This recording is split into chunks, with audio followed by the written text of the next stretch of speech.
Welcome to Popternative, where we dive into topical discussions from the worlds of pop culture, social media, and sports.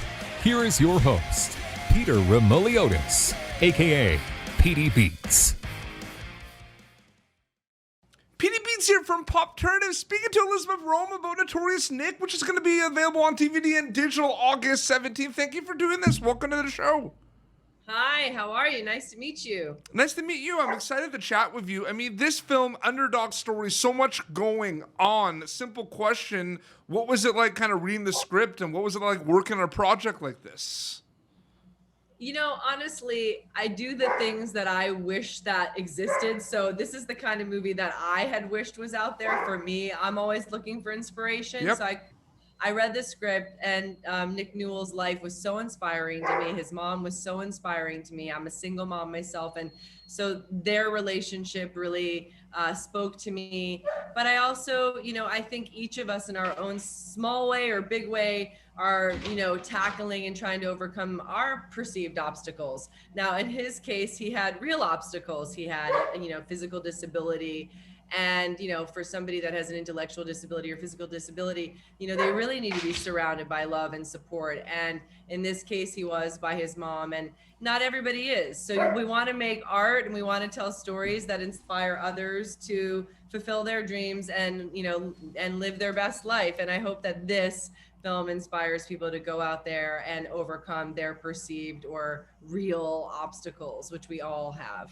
A lot of the characters in this film are going through kind of a roller coaster of emotions. There's a lot going on. A lot of characters are very complex. There's a lot of complexity happening. You have worked also as a director. I was just curious, what do you are you noticing this shift in the fact that characters are like way more complex than we think now in a lot of these drama and these tales and everything? I'm noticing they're packing a lot of things in the scripts for these characters.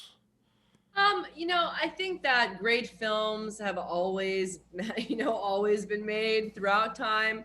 I think that complex women are being advanced. And I think that female characters are coming to the forefront. In this story, it really is Nick Newell's story. Yep.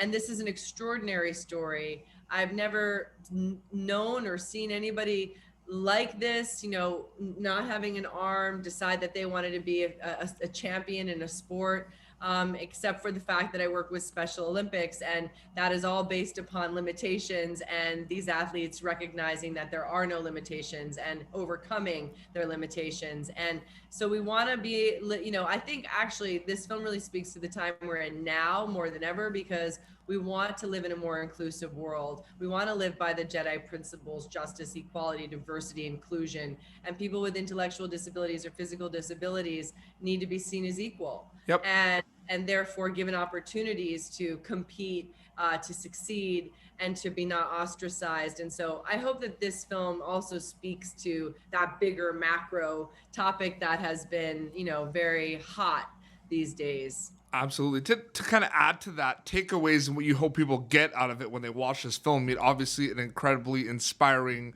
underdog story with Nick. Diving deep into it a little bit more, when they watch the film, what are some other things you hope they take away from it? Well, I think it's a great film about a sport that people love. So Yeah. MMA fighting is so popular. I was saying to somebody that I've been compared to Ronda Rousey a lot. So although I'm not a big MMA fighter fan, I'm actually very girly and not a huge sports person in general. But I like that that comparison, because she's a badass. And I think the sport, is beloved and has grown a lot in the last decades. And so I think people who love this sport will be blown away. The special effects are crazy, insane. It's a true athletic Rocky movie, and Cody Christian just kills it. So anybody looking just for a great film, put aside all the things, I hope that it helps them in their spirit, feel like they're a fighter. I remember being a kid going and seeing Rocky and coming home, like punching the air and like dancing and like singing the song. Yes. And I think I carried that with me for a very long time. Like, nobody is going to put baby in the corner. I'm going to go and fulfill my dreams, you know? Well, it's So the I hope, rush, right? Absolutely. yeah. Like, have you ever been to, or like, or know anyone who's been? Have you been to a UFC event, like a live event before? I have not, but I have been to like wrestling matches in childhood or Yeah, whatever. Yeah. it's the So it's insane. The it's crowd. It's like insane. it's intoxicating. I know, but I feel like you're going to really get that rush, that physical sports rush in this movie. So, putting aside all of like the calls to action and like, Nick Newell's deep sort of narrative about his life and the mother really surrounding him. I mean, it really is an exciting, athletic, action-packed film about the sport. And I hope people who love MMA fighting will go and check it out. Absolutely. I find it very interesting too because you look at a lot of the projects that you've worked on in the past, including this one, and you look at American Hustle, Law and Order, Miss Congeniality, like so many different ones. It's a lot of different projects. It's a wide variety of projects, genre-wise and work-wise. Is that something you were hoping was going to happen, or did it just kind of happen for you and just fall in place that way?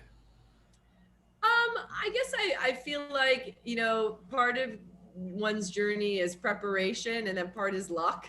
Yeah. And I think the luck of the draw gave me some really good opportunities that I was prepared for and had worked for. And so, whether it's been TV or film, I think those were the stories I was supposed to tell. And it's ironic to me that I've actually done this film because I am an ambassador for Special Olympics. Yep. And so this is a, deeply important topic to me, inclusion and getting into all of that. So, I think we somehow, I don't know, maybe we end up doing what we're supposed to do in the universe, so this is, even working with David O. Russell twice and having that friendship and that collaborative relationship, we come from a similar background and similar narrative in New York. And, so that felt like a really, sort of meant to be creative relationship coming from television. I think that was unexpected. People didn't expect me to go do like an Oscar nominated film, Yeah. So I guess we land where we're supposed to land. And even now directing,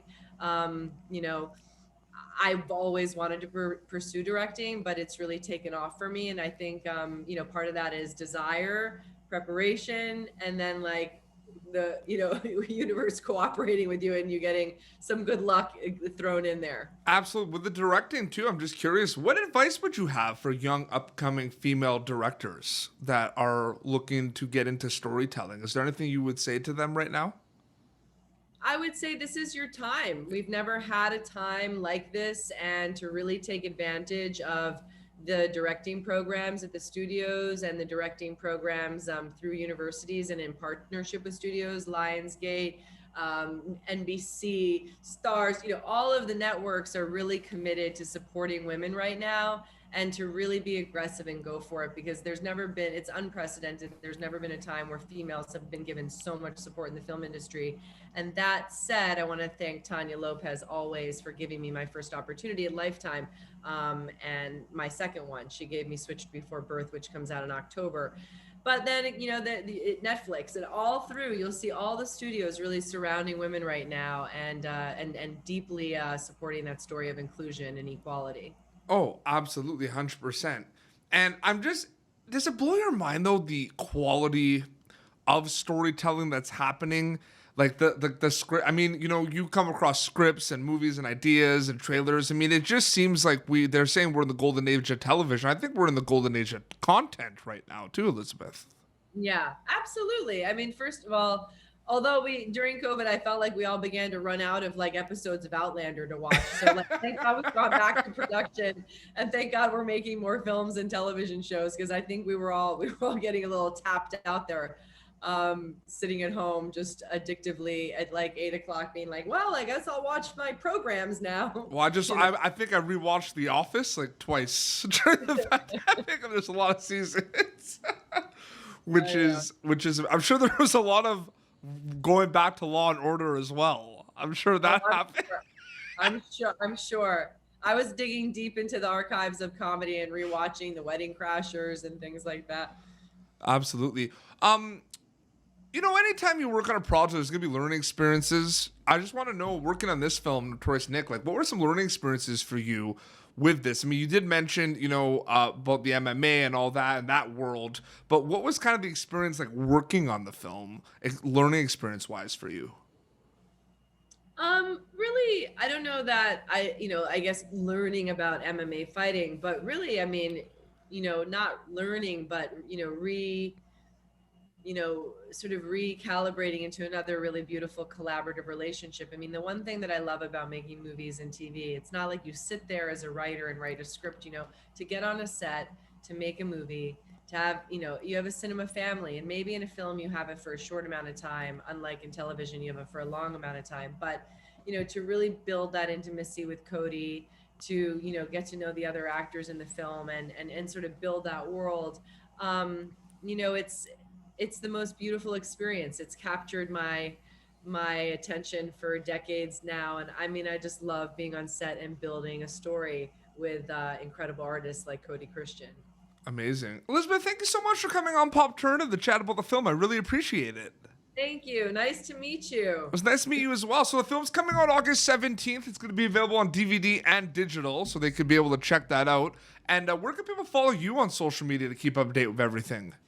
They can go to Elisabeth Röhm, Elisa with an S, and check me out there and stay in touch. And they can go to the respectproject.org to see what I'm up to with the conversations that I host. Amazing. This has been Popternative, youtube.com/Popternative for previous episodes. Look out for Notorious Nick, August 17th on digital and DVD. Until next time, this is Elisabeth Röhm and PD Beats signing off. Thank you for tuning in to Popternative. Make sure to check out our past episodes of Popternative on YouTube. Be sure to like Popternative on Facebook and follow us on Twitter. This has been an Autograph Communications production.